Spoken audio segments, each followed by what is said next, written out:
very clear-eyed about what you have to do. Open your eyes and say, what were the problems? Where were the sources of those problems? What do we need to do to fix it? And how do we link all of these things together? So, you know, they're key. They're about 4 or 5.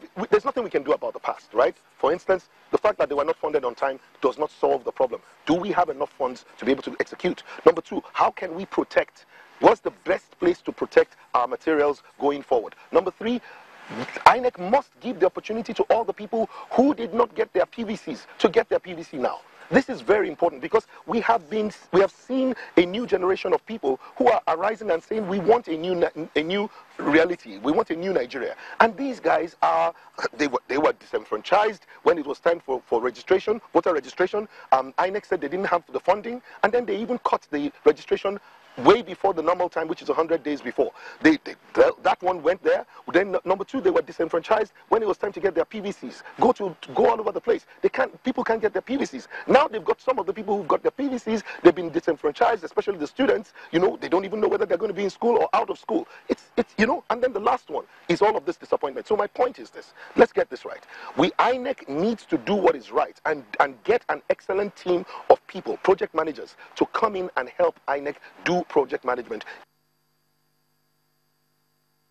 I am deeply disappointed that despite the long notice given and our preparations, both locally and internationally, the Independent National Electoral Commission, INEC, postponed the presidential and the National Assembly elections within hours of its commitment. Many Nigerians have traveled to various locations to exercise their right to vote, and international observers are gathered. INEC themselves have given assurances day after day, almost hour after hour, that they are in complete preparedness for the elections. We and all our citizens believed them. This administration has ensured that we do not interfere in any way with the work of INEC, except to ensure that all funds were released to the Commission. The President continues.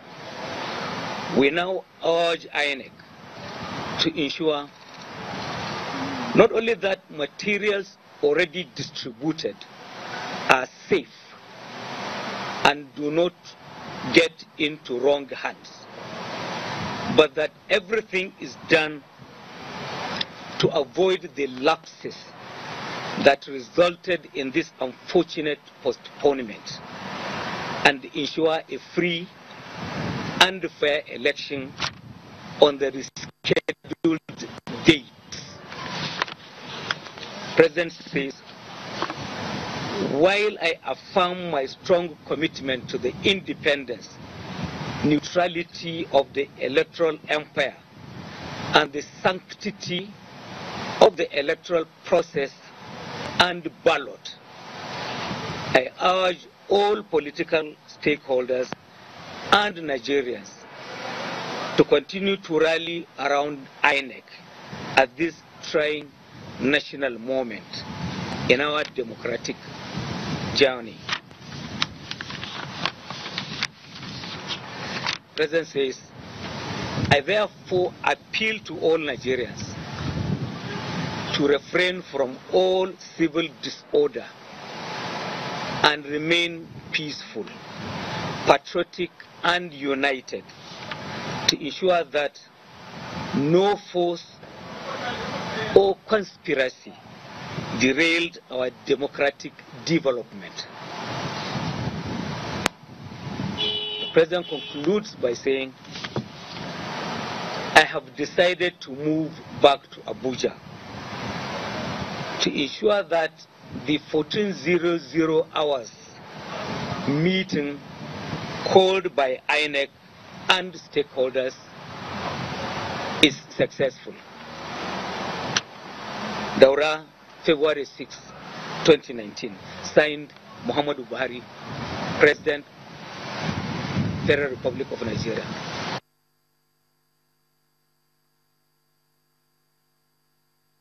You don't postpone elections, you know, a few hours to the elections. So what's the next step now? What's your initial... Well, as you can see, I'm getting ready to go to Abuja because there is an emergency meeting of the PDP.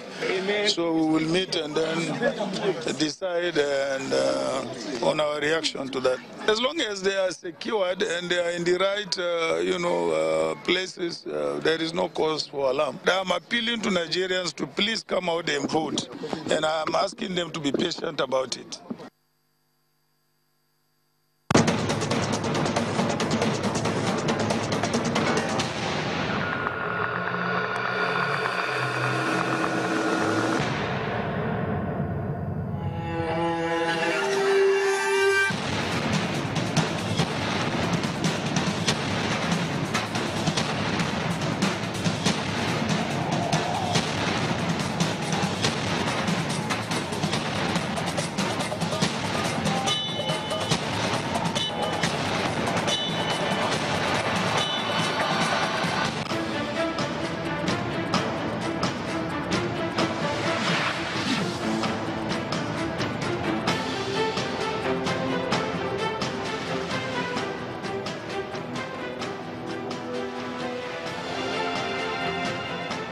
All right, thanks for staying with us. Welcome back to the Verdict Studios.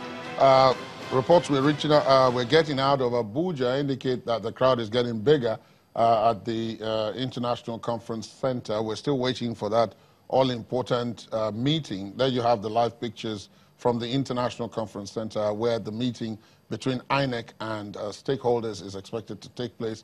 It is also expected that at this forum that the INEC chairman, Professor Mahmoud Yakubu, will be offering an explanation to the country as to why these elections had to be postponed, especially at the last minute, and to offer a roadmap, if you like, a plan as to what INEC intends to do to make sure that come next week, Saturday, the elections, in fact, will take place. At this meeting expected already, we're expecting the president, who is the flag bearer of the APC. We're expecting the former vice president, Alhaji Atiku Abubakar, who is the flag bearer of the PDP, 71 other presidential candidates whose names are on the ballots, party chieftains, representatives of non-governmental organizations, civil society organizations, observer groups, as well as the international media, who are all out there in force because all eyes, as we are told, are on Nigeria at this point. Now, we have since been joined, while we wait for that all-important meeting to get underway, we're being joined in the studios here in Lagos by Mr. Oji Udemezwe, who is an economic analyst. Mr. Udemezwe, thank you so much for joining us. Thank you for having me. My pleasure. And, of course, Mr. Lawrence Onoche, who is a public affairs analyst. Thank you so much for being with us. It's my pleasure. Thank you. Thank you very much. So we'll start off. Let me start off with you. We've been trying to put a figure or figures to this economic situation that we find ourselves as a result of this postponement this morning. Can you help us out here? Oh, well, if you're looking at the cost, economic cost of this fatal decision that appeared inevitable, though, you will find that it's heavy on the country. You know, you can look at it from different angles. But to make it simple, I don't want to speak a lot of economic grammar here, but to make it simple, look at Nigeria's GDP, for example. You know, let's take, you know, an average figure of 450 billion as the size, you know, of our, you know, output in a year. And you look at today, I was on my way coming here, there's no activity anywhere. Businesses have been grounded today. You know, family issues, marriages, activities that drive the economy, economic activities, social activities are totally grounded. Because people have planned to just vote today. Nobody had planned anything else. So if you look at an economy that is about 450 billion in size, and then look at a whole waste from yesterday, all the travels, all the shutting down to be able to vote up till now, you can roughly estimate that this country, in national accounting, terms, has lost about $1.5 billion, dollars, with this, change of things. Then that's looking at it from the GDP point of view. If you look at it from expense point of view, right from the expenses, INEC has gone through in preparing for this election, with this change, trust me, a lot of, things have to be done all over again. Look at, people who have traveled across the nation. Waste, national waste now. Because if you're looking at the cost of the economy, you have to also look at the personal cost individual, which also eventually, gives rise to national loss. People have traveled by air, by road, adjusted their programs, left their businesses, and abandoned them to go to the village to vote. And then this just happened. People have traveled from around the world, international observers, civil society organizations, and they have spent money in hotel bills, in travel costs, logistics generally, and they have all landed here with a plan to get this done and maybe Monday or Tuesday return to their country. Now, there's a dilemma. Would they go back and come back next weekend, or would they stay on? Who will pay for that cost? Look at the parties themselves. People have been mobilized, in all the polling, in all the words you will say, in the country. Parties, PDP, APC, YPP, and all the relevant parties who know the candidates will feature in this election today have mobilized their agents. They have paid, for logistics for this movement. Because, as at 3 a.m. before this announcement was made, people are taking positions. You can't, have stayed without spending until, this thing happens. All the estimates have been made. So it means that all those costs would have been, wasted. And what do you INEC itself has also spent a lot of money in logistics, and that's where I come in. Why would INEC, to this election, now be moving sensitive materials through NAF? If systems and institutions work in this country, that can happen. We have central bank locations or stations around this country, in almost every state capital. If we are a nation that are able to implement projects properly, these documents ought to have been in central bank vaults weeks before the election, with the procedure of how they will be withdrawn well laid out, if we trust our institutions. These things are all in those positions well ahead of time. Even if you deposit a little more material than you need, you just give central bank a guide before they just send the message. I think in some areas they were there, but the problem is they did not live there. For the areas where they needed to be. Voting was supposed to actually take issues. place. So at the end of the day, this is a huge cost. It's a huge economic cost. Talk about, a lot of, if you break it down to different units, for that this country has lost much more than $1.5 billion. What about the talk that the loss will continue until the polls The loss will finish? continue. It's this loss, imagine now next weekend. People had planned a lot of things to do that next weekend. They have to shut those things down. That's also another cost. People have planned, family events, weddings, business transactions and all of that. Now they have to carry on this loss till that weekend. And even within the week, all moving back and forth is a lot of money. The whole rearrangement, even by INEC and all of that, it's a lot of money. It is crazy. It's fatal. It's very destructive. You used the word fatal. Twice. Let me come to Mr. Onoche. Apart from the economic cost, this is also, to some extent, some are calling it a public relations disaster. Yeah. In the sense that up until late yesterday, especially when the rumors, because that's the way it started at first, that's right, as rumors that this was going to happen, we were still being told nothing of the sort was going to happen. Right. It's fine and so on. And then at 3 a.m., people have also read meanings into 3 a.m. that why 3 a.m. when most people had slept, did you sneak out this information so that most people, like some of the people we had on some of our reports, were already at the polling centers. They went there anyway. They went there because they had already programmed themselves to wake and go there early. It was at the centers that they then found out that, now, that speaks to communication. Yeah. What do you make of that? Well, I think, like he rightly said, the loss is far beyond the economic loss. There's already an issue of reputation with INEC and the ruling party. Now, I think that this incident, to a great extent, gives credence to those issues that have been raised. It gives credence to the fact that INEC doesn't appear to be a very just umpire in this process. 2 days ago, I think it was the leadership newspaper who brought out a report that the election would be postponed. We all thought it was a lie. They gave reasons, how some people wrote to the president alleging that APC, the ruling party, would likely lose the election. We read it 2 days ago. And the conclusion was that it was to the interest of the ruling party to postpone the election.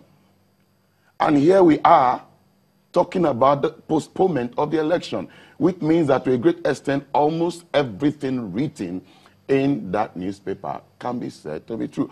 So the bottom line is, like you said, the PRO effect, the public relations effect, rather. When the previous administration postponed the election, it didn't work out for their good. It didn't work out for their good. In fact, the incumbent president right now spoke out in 2015 that the election was postponed by the ruling party in order to give them the opportunity to rig. But here we are battling with the same thing. And so I'm saying that really, even those people, the voters who were on the sideline before now, I can tell you to a great extent that they are shifting position. They are beginning to think that the conclusions, the allegations now have authenticity. Dr. Nacho, can I ask you, in all this, do you think the people trust the umpire with what has transpired? Because you talked about credibility and all that. Yes. But do you think this does anything to the amount of trust they have? In fact, it further discredits the umpire. It further discredits the... If it were in a civilized community, people are talking about firing the INEC chairman. He will resign by himself. It's not about firing him. He will resign. He will tender his resignation for his inability to perform a function he was assigned to years back. So... if there was any credibility left before now, really, it's evaporated. It's gone. You were going to say? I was just going to say that let us remember, just like His Excellency, the President of this country, mentioned in his speech earlier today, that this INEC had consistently, almost minute by minute, giving everybody in this country and all the international observers assurances. That's right. 100%. That this election will never, they use those words, will never, under any circumstance, be postponed. And people continue to, credit them with faith and belief that this election will hold.